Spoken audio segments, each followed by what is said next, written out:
Hi, hello, good morning. Uh, let's continue our discussion from the chapter Nationalism in India. So, we discussed up to main question number 3A, that is uh, writing a report on the Jallianwala Bagh massacre. So after that, let's continue question number 3B. It is write a newspaper report on Simon Commission, or write a short note on Simon Commission, or explain about Simon Commission. On October or in the month of October 1928, Simon Commission arrived in India to look into the functioning of the constitutional system in India and to submit a detailed report on its reforms. The Simon Commission was constituted by the Tory government in Britain under Sir John Simon, but the nationalists in India opposed the commission because it had not a single Indian member. Therefore, when the Simon Commission arrived in India in 1928, it was greeted with the slogan, "Go back, Simon." All parties, including Congress and the Muslim League, participated in the various demonstrations. Next, main question number 4. Compare the images of Bharat Mata in this chapter with the image of Germania in chapter 1. So, Bharat Mata image, we have to compare the image of Germania, which we discussed from the chapter Nationalism in Europe. There are two images of Bharat Mata, one by Abhinandranath Tagore and the second by another artist. In the image prepared by Tagore, Bharat Mata is portrayed as an aesthetic figure. She has been shown as calm, composed, divine, and spiritual. She is shown as also as dispensing learning, food, and clothing. In the second figure, Bharat Mata is shown with a Trishul standing beside a lion and an elephant, both symbols of power and authority. This figure is different to the one painted by Tagore. On the other hand, the image of Germania as such a female figure is standing against a background of the tricolor fabric on the national flag, fabric of the national flag. She is wearing a crown of oak leaves, as the German oak stands for heroism. Then question number 5. List all the different social groups which joined the non-cooperation movement of 1921.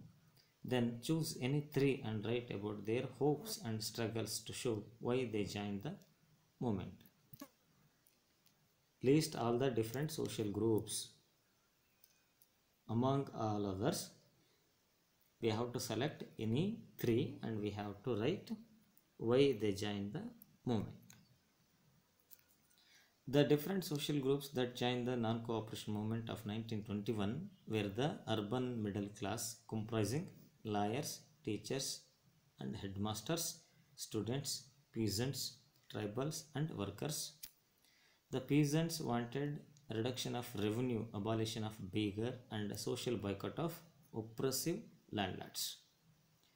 Plantation workers wanted the right to move freely and in and outside the plantations and get land in their own villages.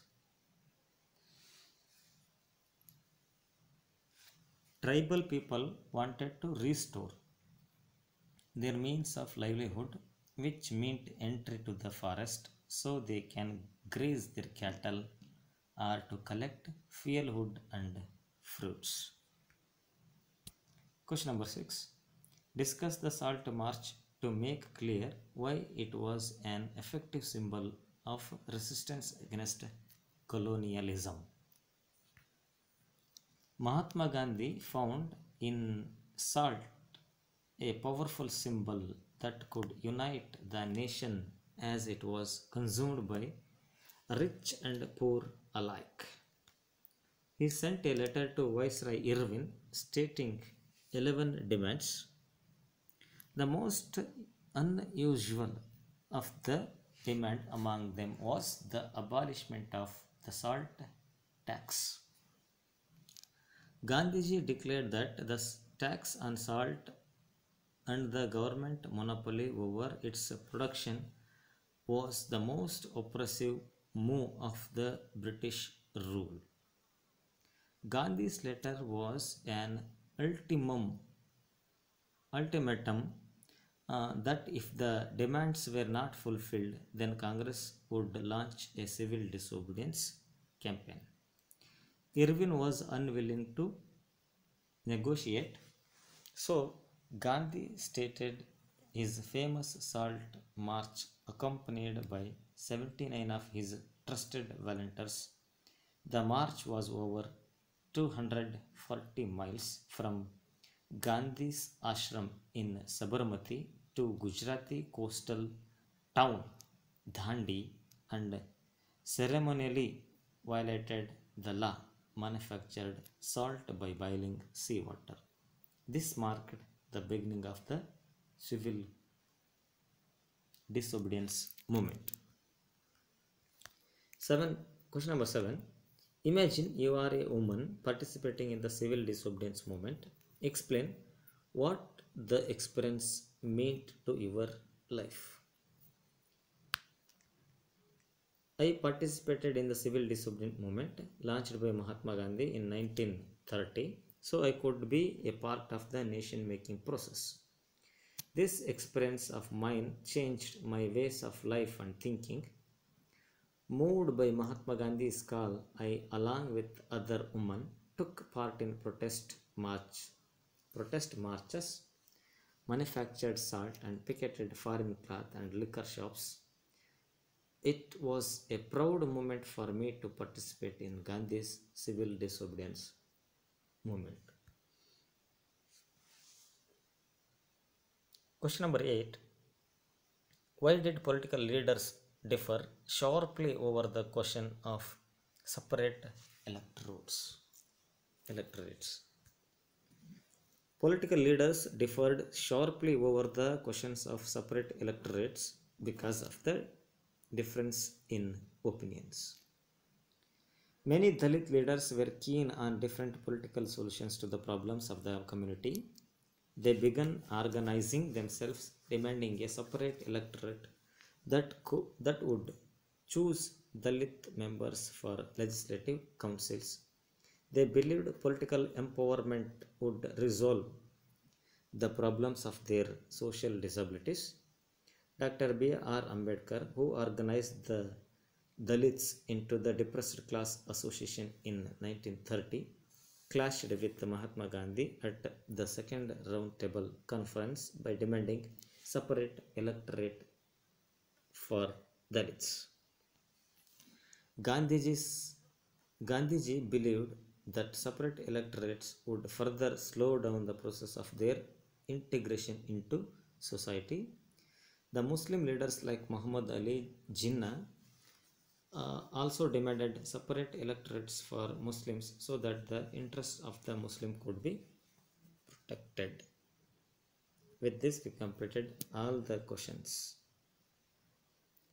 So now I advise you to complete your part of work, and I also like to advise study and understand the different concepts from the chapter very clearly and thoroughly, and make yourself understanding and make yourself perfect in presenting even in oral form as well as written form.